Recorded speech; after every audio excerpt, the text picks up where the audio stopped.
Excuse me, may I talk to you for a second? Yes. This is the Black Real Estate Dialogue, and the purpose of the Black Real Estate Dialogue is to document the journey of an up-and-coming real estate investor and to share the stories of successful Black real estate investors.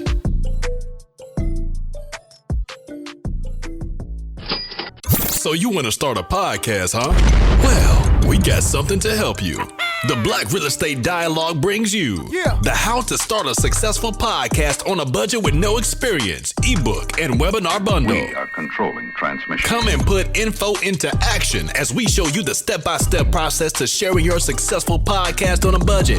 This bundle is full of the exact details, social media hacks, and podcasting process we've used to gain 13,000 downloads and over 10,000 Instagram followers. But that's not all. As a bonus, you'll receive the exact super trackers we use to stay organized and free access to our private Facebook group designed to help you execute. Make sure you click that link now because there is an audience for you to reach. The How to Start a Successful Podcast on a Budget with No Experience, the ebook and webinar bundle presented by the Black Real Estate Dialogue. Do you really think investing in real estate is too expensive? Well, you wrong about that. Presenting a beginner's guide to buying your first out-of-state property, a Black Real Estate Dialogue course. That's right, it's the new course presented by the Black Real Estate Dialogue, teaching you how to develop the investor's mindset, the advantages of investing out of state, getting your finances in order, finding the right location, assembling your team, creating financing strategies, how to find and analyze properties, how to find tenants, real-life case studies, and so much more in bonus content. Oh yeah, did we mention you have lifetime access? My goodness! If you have dreams of buying a property out of state but have no idea where to start, well, this is the guide for you. Learn the tips from someone with first-hand experience. Are you looking for a community of like-minded individuals and access to experts in real estate? Yeah. Are you interested in real estate but need more support and guidance? You know who it is. The Black Real Estate Dialogue presents the Real Estate Investing Community. No matter how much or how little real estate experience you have, we've created a community for you because your perspective is important. All right, tell me, where's the number one place where you can do Q&A with experienced guest speakers 2 times per month? How about unlimited access to past guest speakers' recordings? What about a private Slack channel to engage in daily discussion with everybody in the community to share resources and support each other? Head on over to blackrealestatedialogue.com. That's blackrealestatedialogue.com. It's the real estate investing community presented by the Black Real Estate Dialogue. Come join us today. Hi, everyone. Welcome to the Black Real Estate Dialogue Podcast, episode 75. A few quick announcements before we get into this week's episode. Don't forget to like, share, and subscribe to the podcast on whichever platform you're listening to this on. This will help us move up in the rankings.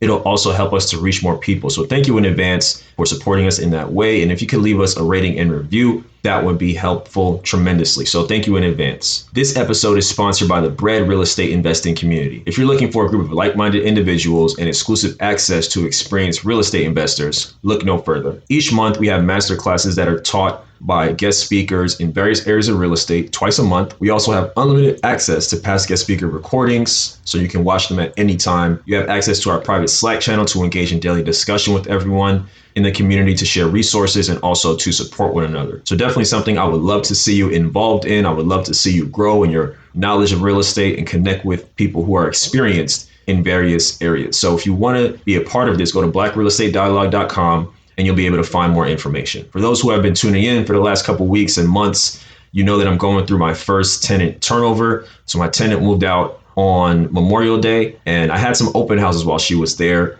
And something to note is that the rental prices for homes in the area have gone up tremendously. So there was a home about a half mile away, same exact square footage, a little more updated than my property, that was going for $500 more than I was charging. So I was amazed to see the prices go up like that. I originally had my rent somewhere in the middle. I had a lot of leads, had a lot of interest and applications. I had approved the family to move in. They ended up flaking and staying where they're at. So I decided to just shift gears and focus on updating the property, making it a little more modern.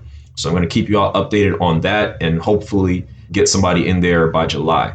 So change the strategy a little bit, but I'll miss out on this month's rent. But that's the importance of having reserves. I have reserves that can cover the mortgage and whatever other expenses. So I'm not too worried about that. So definitely keep you all posted on that. Without further ado, let's get into this episode, another episode of the Bread Residency. Looking forward to you all hearing Rashida and where she's at in her journey. So without further ado, let's get into it. Hi, everyone. Welcome to another episode of the Black Real Estate Dialogue Podcast. If you haven't already, please leave a 5-star rating and a review for us on whichever platform you're listening to this on. This will help us move up in the rankings and also help us to reach more people. I'm excited to be back again with our Bread resident, Rashida Green Sherman. Rashida, thank you so much for coming back on the show. Hey, thanks for having me again. Excited. Definitely. So on the last show, we kind of talked about your journey, why you wanted to get into real estate, what your process was like in buying your first property, which you purchased this year. So we got to talk about the pre-approval process. We got to talk about location and research. So just excited to dive in today, talk more about what it was like closing in the first day and just what those experiences were like. But there is one thing I did want to talk a little bit more about from the last episode. You mentioned that you had done research just with some people you knew, with professors and so forth. And so can you talk about what that research was like and how that helped you ultimately in locating the right property? Yeah, I spoke to a few people that have interests in Newburgh. Either they live there, they have property there. And I took the time to just get on a Zoom call, get on a phone call, and ask them very basic questions. What they like about the space, what they don't like about the space, what Newburgh needs, what it doesn't need. And I got, so much feedback, so much. I was able to see, get a better idea of the vibe of that space. I also spoke with some professors on their ideas and just theory on moving into another space that I'm not from, that I know has a potential for gentrification, and understanding that, how do I fall in that realm of being somebody that is a gentrifier? How will I be viewed by the neighborhood, by my neighbors? Mm-hmm. So that research was really, really important, moving, in my purchase decision and deciding to actually go there. And it's also giving me a lot of perspective of how I take up space there, mm-hmm. how I present. So yeah, definitely.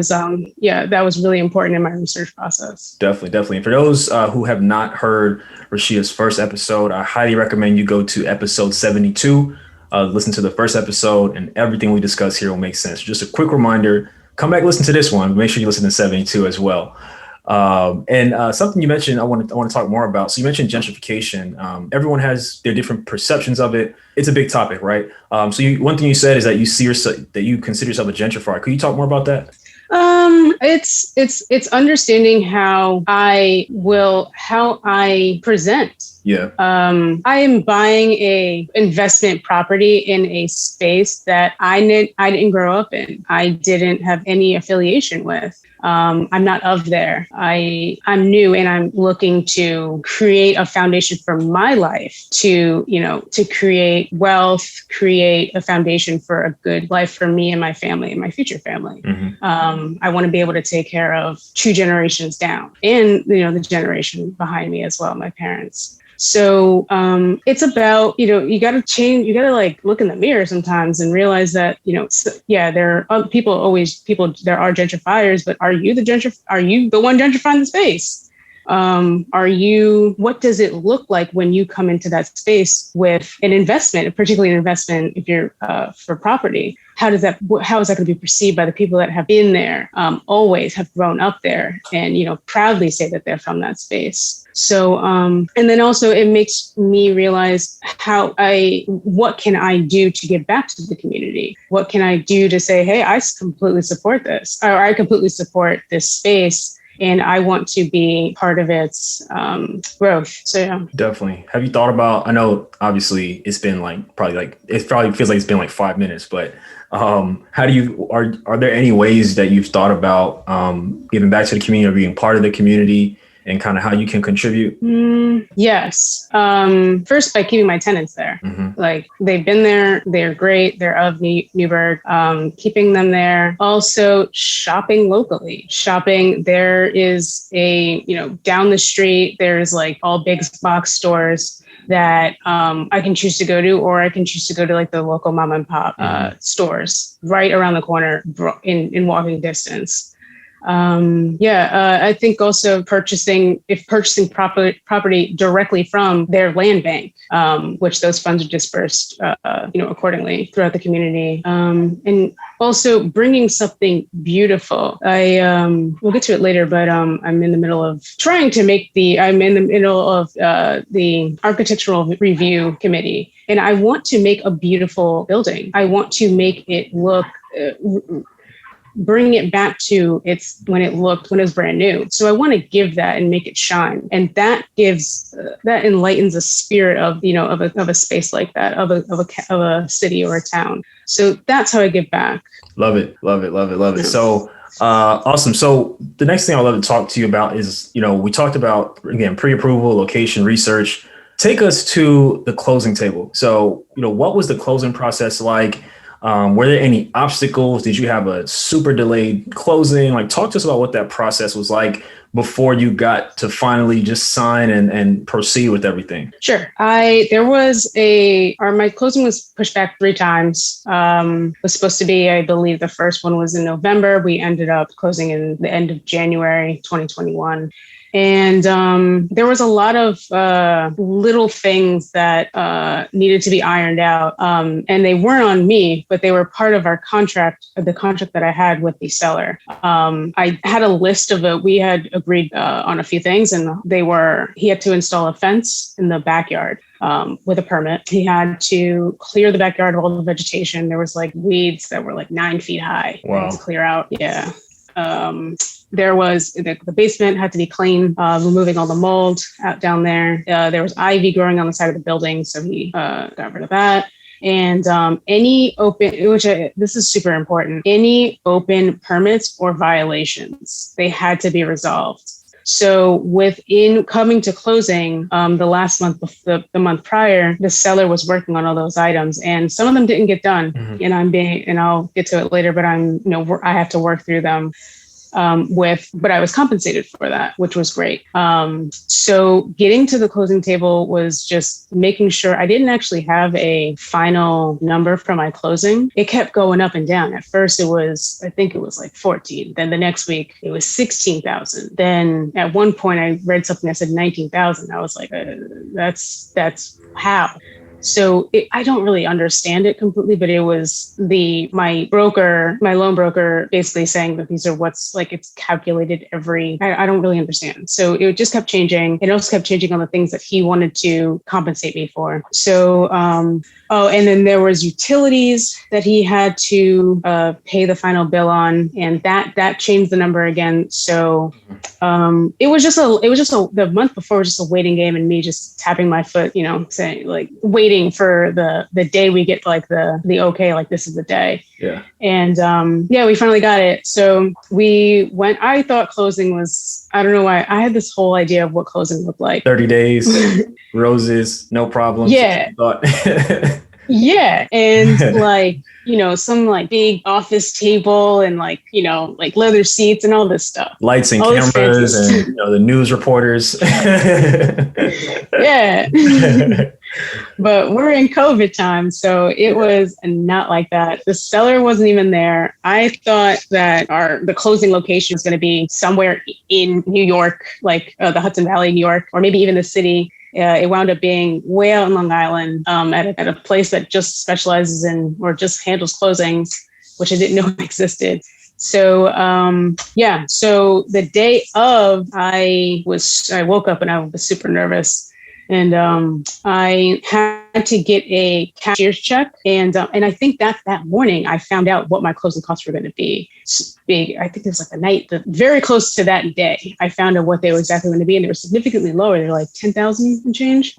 So I got the cashier's check.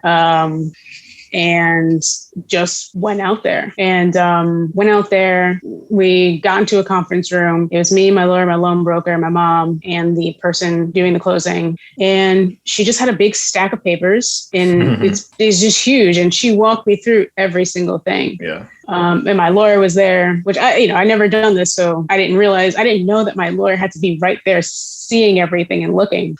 So at first I was just signing everything. And then she was like, wait. And then, she would look at everything. She would read it, look at it. And then I was like, oh, okay. Sign. Yeah. But yeah. And then, I asked questions like, what is this? Like what, like they would say terms I didn't understand. And I would just be like, what does that mean? And, everybody was just really just happy to be like, thank you for asking that. And here it is in really simple terms. So it was really unintimidating, and it was really, really liberating. That's awesome. How long did it take you to close? How long did your closing process end up being? We signed our contract at the end of September 2020. I think maybe like the last few days of 2020. And then we ended, we closed in January, end of January. So what is that? October, November, December, like about 4 months. 4 months. Yeah, 4 months. Got it. And the reason I wanted you to specifically say that is because, you're a first time investor, and it seemed like everything that could go wrong to extend the timeline did go wrong. Now, what was it that told you to keep going? Like, why did you keep going? Why didn't you just give up and say, you know what, maybe I should just get another property with a smoother process, with less issues? Why did you keep going? It's my goal. It's my dream. I'm not going to quit on a goal or a dream. It could have taken a year. That's what I wanted. Everything lined up for it. And if it took a little longer, okay, that's it. Then there's something to learn in those moments. But there was no way I was going to give up on that goal, because I knew once I had that, there were other things I could do. There were other opportunities that would be opened up for me. So don't quit, just keep going. It wasn't even a thought to quit. It wasn't even a thought to give it up, because I know it brings me to the next level. I love it. And I really want people to take that in. There are things that are going to go wrong. Even in my own closing process, a lot of things went wrong, and it was very nerve-wracking. It was very scary. But to your point, this is just part of the process. It may not all go smoothly, but in the end, if you stick it through, you will have the result you want, which is a property. So I think it's a great thing that you did that, because if you didn't, we probably wouldn't be sitting here today.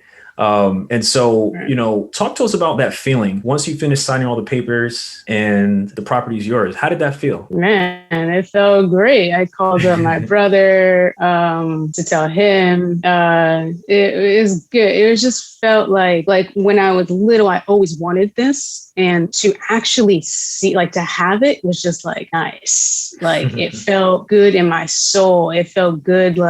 I'm doing it. It made me feel like I'm doing the right thing. You're laying that foundation brick by brick by brick, and don't stop. Yes, this is great. That's a great. It felt great. And I took the night to just chill and really be all that hard work really paid off. And it's just magical. To have a goal and have a dream and meet it. And then also be right after or in that process, be keep going. Cause then right when I got that first one, I know that whatever I do, whatever goal, whatever dream, whatever I want to do, I can do it. And, that's all I needed. I'm unstoppable now. I love it. I have a post that I put up sometime that says something to the effect of, one property can change your life. All it takes is one. It all starts with one, right? We do have those who buy many with their first deal, but just to see how it changed what you thought was possible. You just mentioned if I could do this, there's no goal I can't reach. And it really just shows the power of getting started. We're in the middle of the rehab, it's still very early on, but just the fact that this purchase has brought about such a change within you and such an inspiration within you of what is possible, I think is extremely powerful. And I don't want the listeners to look over that as well. It's great to have many, many units, but, it's the first one that gets you going. It's the first one, that will help you get into the direction of getting more. So I think it's awesome. Right. Awesome. So, all right. So you signed, seal, delivered, and you get the keys. You show up on your first day. What is that like? Do you have a plan, or are you like, all right, I'm gonna show up and see what needs to be done? Like, what was going through your mind at that time, and what did you walk into when you finally got the keys? Well, yeah, I got the keys like 3 days later because we closed on a Friday and the check didn't go through until like a Monday. And the seller was like, hey, I'm going to keep these keys until the check goes through. And I was like, completely understandable. So I had to wait an entire weekend to get up there. And when I pulled up, it was like here we go, like phase 2. You got it. Like let's assess the situation. And it was nice because it was the first time I was able to the first time I was able to go through and like really just see certain things that I've always been curious about or didn't really know, or poke and prod. Like I was walking around with my hammer and my chisel the entire time, just, poking under the floors, seeing what was behind walls, seeing what things were made out of, that I didn't get to see like the first time. Day 1, what I did was instantly change the locks. I had a locksmith come in, got some good locks, changed all of that. I changed the locks and I introduced myself to the tenants. I got them signed up on, formal introduction. And I went over how we would be in contact, how you could contact me during, with certain things. I asked, and we went over the lease. So I signed them up. I use Avail for property management, and I got them signed up. It was super quick. The lease was online. They were able to sign the lease there. Went over. Were they month to month at that point with the previous owner? No, they had a year, like a signed like year lease. Okay, got it. Yeah, so you just for 12 months. Got it. So did it end when you bought it, or you just basically transferred them over to like whatever your lease was? Yeah, I transferred them over. Got it. But for one tenant, theirs ends in the middle of September. Okay. So I said, let's continue to September and go from there. Got it. Got it. And how many units is it again? 3 total. 2 are currently occupied. Got it. And those tenants, like, did you adjust the rent at all, or was it just like whatever they were paying before? Whatever they were paying before. Got it. And how was their reception of you? Like, were you kind of nervous coming in to talk to them? Like, what was that interaction like? Yeah, I mean, inside I was nervous. Yeah. But I just wanted to, let them know, hey, like I have to come in with a confidence so they know that the person that just purchased their house that they live in knows what they're doing, and that they can have confidence in me. So that was one thing I really wanted to get across with, my posture, my body language, and what I was saying. I hope that they saw me as somebody that could be trusted with their home. So we basically, going back to what I was saying about signing them up, I signed them up on Avail. I requested that they get renters insurance, and on Avail, you're able to like instantly get renters insurance through Lemonade. It's like seamless process. And I think Lemonade for the renters insurance like $70. I signed over. And also on the first day, I signed over utilities, and which took a few days, but I started signing that off, signing that over, and and I just asked the tenants, what they need, what needs to be repaired, what needs to be replaced. Because if it was anything significant, which I don't think anything was, I don't think there was anything significant that they brought up. But if there was, I wanted to address that before I started work on the first floor. Mm-hmm. Yeah. Got it. So you came in, you came just rolling in. You came right to it on the first day. Yeah, pretty much. That's awesome. Cool. So the unit that you're moving into, that's the one that needed quite a bit of work. Is that right? Yeah, that's right. Got it. What were, I guess, high level, like what are some of the things? I mean, we'll get into tremendous detail the next episode, but I guess at a high level, what are some things that you realized were wrong with it? And what are some things that maybe you didn't realize, like during your inspection period and all those things, that needed to get done? I didn't realize a lot. That's normal. I would say normal in the first time or a very limited time seeing a space like that. So what I didn't realize is what exactly all the walls were made out of. I realized that it's a house built in 1890. There was an addition on the back of the building, which I haven't been able to pinpoint a decade for that, when that was added. But I knew that there was a lot of different materials throughout, but I didn't know what exactly they were. Some drywall, some plaster, I just tile. So I didn't really know. And there's a bunch that I did. There was a bunch that I didn't realize after I started opening. Well, I didn't see until I started opening things up when I started knocking down walls. When I started poking and prodding, there were one wall. I don't know why. I thought it was a load-bearing wall, meaning it carries the weight of the floors above. It wasn't a load-bearing wall, so I was able to do other things with that and transform its use or change its use. I didn't realize how extensive interior demolition was. To physically do it. My homegirl helped me out so much. Like, she is a beast, and she was there from day one, helping me out, doing a lot of the labor, with me. And, there was one day where she just did it all herself. She took all the cabinets out. I think initially it was, and I didn't realize also that the windows do not operate at all. I did not realize that a lot of the windows were sealed shut, or, just sealed shut in a fashion, or they were not working. Which it is what it is. I don't fret on it, but I would have been able to put that more in my budget, and then also do the research beforehand to, do that. But hey, it is what it is. I learned.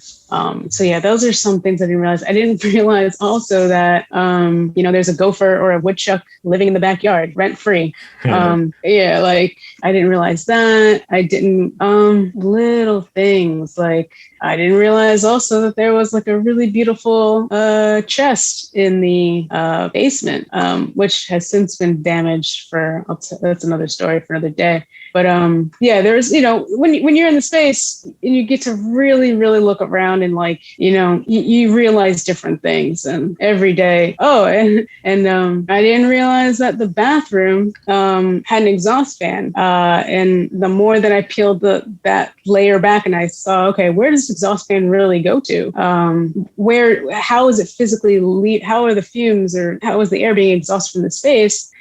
I just didn't know until I pulled it back and realized it was being expelled through a 2-inch gap between my building and the building next door, because they're right adjacent to each other. So just interesting things like that. Peeling back the layers, you get to see a lot. So. Definitely. And the reason I asked that is to illustrate that, you can do as much due diligence as you can, and you should, but there's always going to be surprises. You have a pretty big rehab project. If you listen to the show, you've heard countless guests say everything is not going to come out as you think it will on your scope of work. It's just the cost of doing business. And I don't think it should deter you from investing or from getting a property, getting into real estate, but it's just something that people need to understand. Everything is not going to go as planned. You're going to discover some things, but it's just an opportunity to learn. It's an opportunity to develop. And you just can't let it stop you, So I think it's great that you mentioned that. Yeah. It's now I know for the next time, which will make the next time more seamless and more profitable. Absolutely. That's exactly. It's how you got to see it. And then, the next property you buy, after going through this whole process, you'll know like the back of your hand. You'll be able to go through it much more prepared, and everything like that. So yeah, this was dope. It's good that we got an opportunity to talk about the closing process. We got an opportunity to talk about the first day, and we kind of got to tease some of the renovations. The next episode, I'm very much looking forward to just talking more about the renovation, what that's like, doing a renovation as a brand new investor, what that's been like, some tips you have and things like that. But I guess before we wrap, is there any tips you have for anybody who's maybe going through the closing process right now, or maybe that's a part of the process that scares them a little bit? What are some tips and encouragement you would give to somebody in that position? Stay the course. Ask a lot of questions for whoever your team is. Keep doing research. Continue. Keep saving your cash. Save it more than you probably were. I would say save it more than you were before. Stay the course and be disciplined. You have to be disciplined. You have to, every day, if you're doing the same thing every day to make this work, keep at it, because that one day it will pay off. Definitely do your research and ask people that maybe already have an experience that the one that you were trying to achieve. Contact people that you originally might not been, comfortable or knew that they were involved in something like this. Just reach out. A lot of people are really excited and happy to help. I'm really happy to help. And yeah. And also on the first day, I did forget. On the first day when I did get in there and the locks were changed, I did a really good happy dance because it was very, very liberating. I'm glad you did. And I went, and I want that for other people to experience that because it was like, it felt good. It felt good. So, yeah. It's awesome. Anything else you want to share with the listener before we wrap up? Stay the course, stay disciplined. Don't quit. Follow your dream. Definitely. And so where can people reach you? Where can they keep in contact with you? I know some people have already reached out to you just to chat and connect, which is great. So, definitely want to get more people sent your way. So could you just drop your information really quick? Yeah, you can reach me on Instagram. My handle is RASHIDAHGS. That's Rashida GS. Or you can email me at RGSHERMAN9@gmail.com. That's Rashida G Sherman9@gmail.com. RGSherman9@gmail.com. That's it. Perfect. Appreciate you coming on the show. And, I'm very much excited to dive into the next episode. And for the listeners, on the next episode, we'll talk about the renovation process. Definitely take a chance, check out Rashida's profile, hit her up. And, we'll definitely share more as we extend and go further into this residency. And so thank you so much to everyone for listening to another episode of the Black Real Estate Dialogue podcast. If you want to keep up with everything we have going on, tap into all of our resources, courses, and et cetera, go to blackrealestatedialogue.com. That is the best resource to tap in. Thank you so much. I look forward to hearing from you all soon.